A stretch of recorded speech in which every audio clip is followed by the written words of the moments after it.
कामयाब, हम होंगे कामयाब, हम होंगे कामयाब एक दिन। हो मन में है विश्वास, पूरा है विश्वास, हम होंगे कामयाब एक दिन।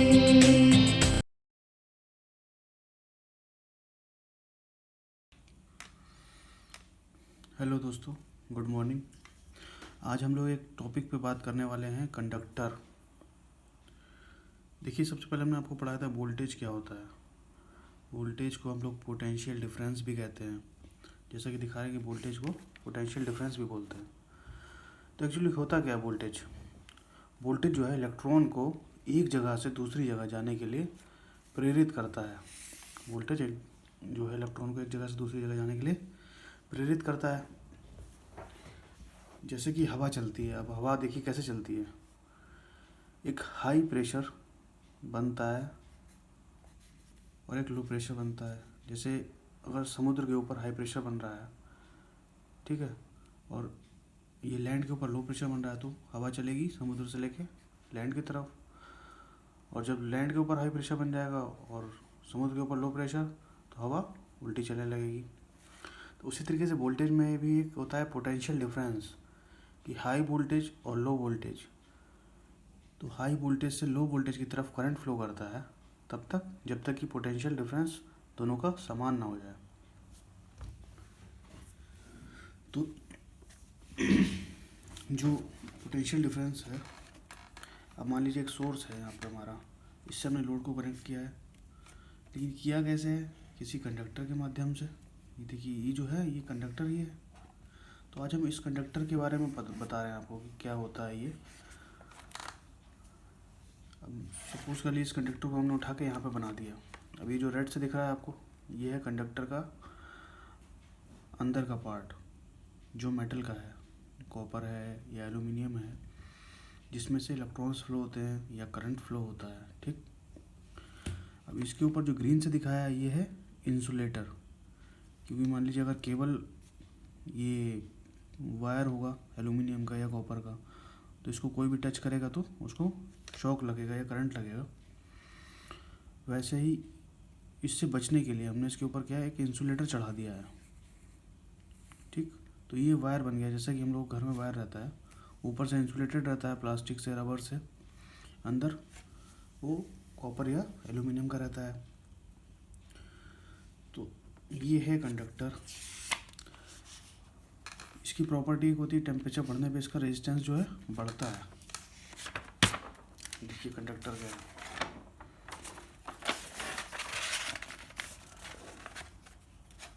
कंडक्टर होता क्या है?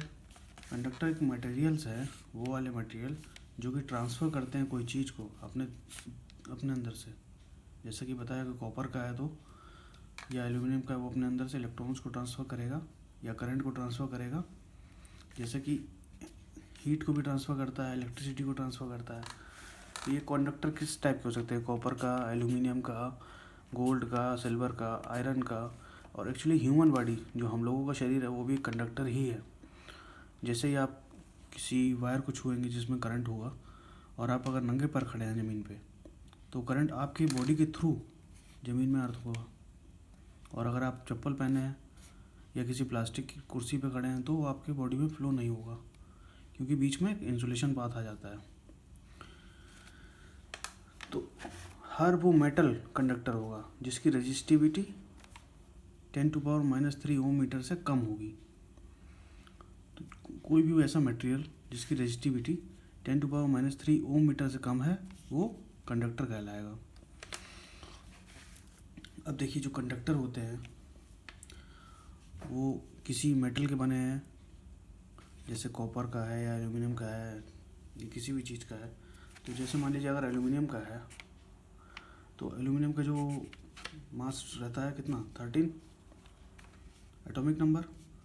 तो इसको हम लोग जब सेल्स में लिखते हैं, जैसे कि आपको पता है कि अलग अलग सेल्स में तोड़ा जाता है, तो पहली सेल को 1s के नाम से देते हैं। दूसरी जो सेल होती है ऑर्बिट, तो 2, उसमें 2 आपके पास होते हैं, s और p।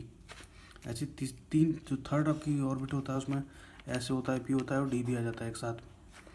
अब अगर 13 एल्यूमिनियम के पास हैं इलेक्ट्रॉन्स, ये इलेक्ट्रॉन्स और प्रोटॉन्स का नंबर रहता है, तो फर्स्ट सेल जो एस होती है वो 2 को एब्जॉर्ब करती है इलेक्ट्रॉन्स को। तो पहली में तो 2 इलेक्ट्रॉन आपके भर गए, जैसे देखिए एक 1 एक 2।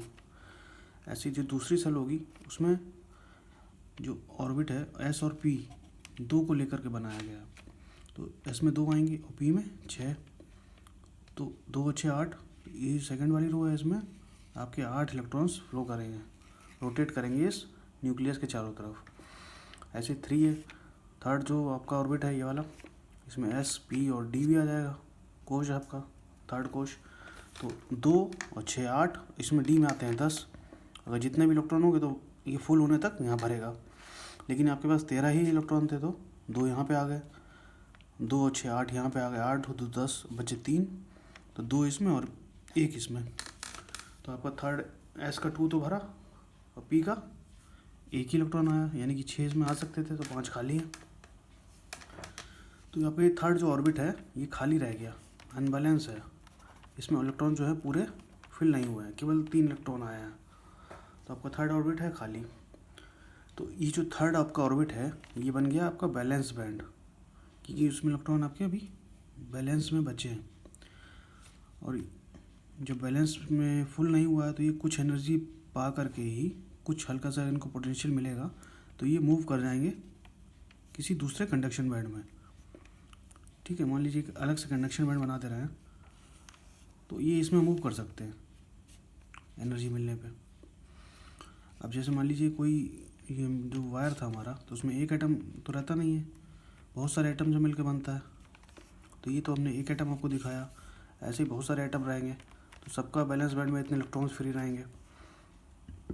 तो जो फ्री इलेक्ट्रॉन है वो एक एटम से दूसरे एटम पे ट्रांसफ़र हो जाते हैं पोटेंशियल मिलने पे, और जैसे इलेक्ट्रॉन्स एक दूसरे से ट्रांसफ़र होने लगते हैं, फ्लो होते हैं, तो फ्लो होने से करंट फ्लो होता है। तो देखिए जो कंडक्टर रहता है उसमें बैलेंस बैंड और कंडक्शन बैंड में ओवरलैपिंग रहती है, देख रहे हैं ना ओवरलैपिंग आप ये। तो जो बैलेंस बैंड का इलेक्ट्रॉन है वो तुरंत कंडक्शन बैंड में चला जाता है, इसमें एनर्जी गैप जो इसका बीच में है वो 0 रहेगा, तो हल्का सा भी पोटेंशियल इसको मिलेगा तो तुरंत ही आपका इलेक्ट्रॉन कंडक्ट कर जाएगा कंडक्शन बैंड में। तो कंडक्टर इसीलिए जो ऐसे मेटल होते हैं उनको कंडक्टर कहा जाता है जिसमें एनर्जी गैप 0 है, या जिसकी रेजिस्टिविटी -10⁻³ ओम मीटर से कम है। अब दूसरी चीज़ आती है इंसुलेटर, जो कि कंडक्टर के ऊपर हमने आपको चढ़ाया था आपको शॉक से बचने के लिए। तो जो इंसुलेटर है उसकी रेजिस्टिविटी क्या रहती है 10⁵ ओम मीटर से अधिक। जितने भी ऐसे मेटल जैसे प्लास्टिक है, रबर है, कॉटन है, माइका है, वुड है, ग्लास है, इन सब की रेजिस्टिविटी 10⁵ ओम मीटर से अधिक होती है। तो जो रेजिस्टेंस का फॉर्मूला था R = ρL/A, ये तो लेंथ है कंडक्टर की, ये क्रॉस सेक्शनल एरिया है कंडक्टर का, और ये जो है ये रेजिस्टिविटी होती है रेजिस्टेंस के फॉर्मूले में। तो जिस भी मेटल का आपका रेजिस्टेंस बना होगा या वायर बना होगा, तो ये रेजिस्टिविटी उस मेटल पर डिपेंड करेगी कि कॉपर का है या एल्यूमिनियम का है या प्लास्टिक है। ठीक है, तो इसमें जो है बैलेंस बैंड, ये वाला आपको बताया था, जो बैलेंस बैंड और कंडक्शन बैंड, इन दोनों के बीच में एक एनर्जी गैप आता है, ये लार्ज एनर्जी गैप होता है, लगभग 5 इलेक्ट्रॉन वोल्ट से अधिक। ठीक है, तो इसमें जो है बैलेंस बैंड का अगर कोई इलेक्ट्रॉन है, इसको कंडक्शन बैंड में जाने के लिए बहुत ज़्यादा एनर्जी चाहिए, तो इसलिए ऐसे मेटल को हम इंसुलेटर की तरह यूज़ करते हैं, जिससे कि इलेक्ट्रॉन्स एक दूसरे में ट्रांसफ़र ना हो, तो आपको करंट से बचा सकता है वो। अब एक थर्ड चीज़ आती है सेमी कंडक्टर। ठीक है, कंडक्टर भी हो गया, इंसुलेटर भी हो गया, एक थर्ड है सेमी कंडक्टर। कुछ ऐसे मेटल जैसे सिलिकॉन और जर्मेनियम, इनको हम लोग सेमी कंडक्टर कहते हैं। इनमें क्या होता है कि बैलेंस बैंड और कंडक्शन बैंड के बीच में गैप बहुत कम होता है, स्मॉल एनर्जी गैप होता है। जब तक इस पर कोई टेम्परेचर नहीं लगेगा या इसको पोटेंशियल नहीं देंगे आप, तो कोई करंट फ्लो नहीं होगा, कोई इलेक्ट्रॉन फ्लो नहीं होगा इधर से उधर। लेकिन जैसे ही आप थोड़ा सा भी एक दे देंगे इसको इम्प्योरिटी मिला करके, जैसे देखिए इसमें दो तरीके की इम्प्योरिटी मिलाते हैं, एक ट्राईवैलेंट है, एक पेंटावैलेंट है।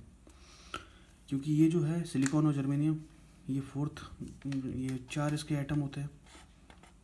जैसे सिलिकॉन का हमने आपको दिखाया बना के, देखिए पहला जो कोश है इसमें 2 हैं, सेकंड में 6 2 8, तो थर्ड है कितना है 2 और 2 4, तो इसके पास 4 है बैलेंस में इलेक्ट्रॉन।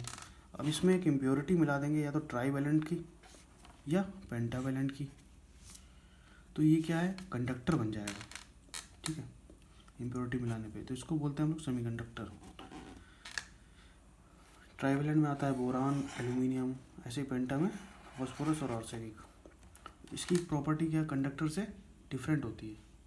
जैसे कंडक्टर में आपको क्या बताया था, टेम्परेचर बढ़ाएंगे तो आप रेजिस्टेंस बढ़ जाएगा, लेकिन इसमें टेम्परेचर बढ़ाने पे क्या रेजिस्टेंस कम होता है। अब टेम्परेचर बढ़ाएंगे तो रेजिस्टेंस कम होगा, ये उसके अपोजिट करता है टेम्परेचर बढ़ने पे बिहेव। तो ये हो गया तीनों चीज़ हमारी, कंडक्टर, इंसुलेटर और सेमीकंडक्टर। और ये जो आपको गैप बताया है कंडक्शन बैंड और बैलेंस बैंड, इसको बैंड थ्योरी बोलते हैं। कि बैंड थ्योरी के आधार पे केवल समझाने के लिए कि कंडक्टर और इंसुलेटर में कैसे डिफरेंस करते हैं। ठीक है ना। तो देखिए अब एक इन सब के अलावा एक चीज़ और होती है सुपर कंडक्टर, उसको भी आपको बता देते हैं। सुपर कंडक्टर में क्या है, जैसे ये कंडक्टर की तरह ही काम करता है। ठीक, जैसे कंडक्टर में क्या था, टेम्परेचर बढ़ रहा था तो रेजिस्टेंस भी बढ़ रहा था, ऐसे ही टेम्परेचर जब घटेगा तो रेजिस्टेंस भी घटेगा। लेकिन जो कंडक्टर रहते हैं उसमें कभी भी रेजिस्टेंस 0 नहीं होता है। आप कितना भी टेम्परेचर कम करिए तो उसका रेजिस्टेंस 0 नहीं होता है, कुछ तो रेजिस्टेंस रहता है उसमें। जैसे आपका अगर 10 मीटर का तार है तो उसमें कुछ तो रेजिस्टेंस रहेगा। लेकिन सुपर कंडक्टर की जब बात आती है तो उसमें क्या होता है, कुछ मेटल ऐसे होते हैं कि टेम्परेचर कम करने पे उनका रेजिस्टेंस 0 हो जाता है। मतलब उसमें रेजिस्टेंस आपको पता ही नहीं चलेगा। अगर आपने किसी वायर में कुछ करंट डाल के छोड़ दिया तो वो करंट उसी में रोटेट होता रहेगा, करंट कभी लूज़ नहीं होगा, लॉस नहीं होगा आपका कभी भी उसमें, एनर्जी लॉस। देखिए इसको कैसे समझते हैं, जैसे मान लीजिए कोई सिंपल ये कंडक्टर था, ठीक, तो इसमें क्या ग्राफ मिला, आपने क्या टेस्ट किया, तो एक ये टेम्परेचर की लाइन है, ये रेजिस्टेंस की लाइन है। किसी एक टेम्परेचर पे कुछ रेजिस्टेंस है, यहाँ पे आपने टेम्परेचर कम किया, धीरे धीरे रेजिस्टेंस कम होने लगा, कम होने लगा। आप एक टेम्परेचर ले आए हैं 0 पे, तो उस समय भी टेम्परेचर 0 करने पे भी, 0 केल्विन पे भी कुछ रेजिस्टेंस है इसमें। ये जो रेजिस्टेंस है ये है, ठीक है। लेकिन जब सुपर कंडक्टर की बात आती है, सुपर कंडक्टर हम उसको कहते हैं, जैसे मान लीजिए एक बार मरकरी पे हमने टेस्ट किया कभी, तो उसमें क्या उस वही चीज़ की टेम्परेचर कम किया, धीरे धीरे रेजिस्टेंस कम हुआ, कम होता गया, कम होता गया। लेकिन एक पॉइंट ऐसा आया जहाँ टेम्परेचर 0 नहीं है, टेम्परेचर तो है, ये टेम्परेचर है कुछ, लेकिन रेजिस्टेंस की वैल्यू ये क्या है, ये 0 हो गया, रेजिस्टेंस यहाँ पे आ गया। तो एक ऐसा टेम्परेचर पॉइंट TC, इसको बोल देते हैं हम लोग क्रिटिकल टेम्परेचर। तो ये एक ऐसा टेम्परेचर पॉइंट मिल गया हमको जिस पर रेजिस्टेंस की वैल्यू 0 हो गई, ठीक है। तो इसको हम बोलेंगे क्रिटिकल टेम्परेचर। और ये मेटल जो हमारा हो जाएगा, ये हो जाएगा सुपर कंडक्टर, ठीक है। तो सुपर कंडक्टर का बहुत ज़्यादा उपयोग आजकल जो आधुनिक मशीनें बन रही हैं, क्योंकि उसका रेजिस्टेंस तो बहुत कम हो गया है, 0। जैसे हमारा ही मशीन का ऑप्शन ले लीजिए, तो हमारा मशीन जो है उसमें इसका बहुत उपयोग होता है सुपर कंडक्टर का, क्योंकि रेजिस्टेंस इसका हो गया 0, तो बहुत ही कम साइज में कॉम्पैक्ट होकर के वो मशीन बन गई। या किसी भी आजकल आर्टिफिशियल इंटेलिजेंस कंप्यूटर है, या जो क्वांटम कंप्यूटर बन रहे हैं आजकल, सुपर कंप्यूटर, उनमें इन सब चीज़ का यूज़ हो रहा है।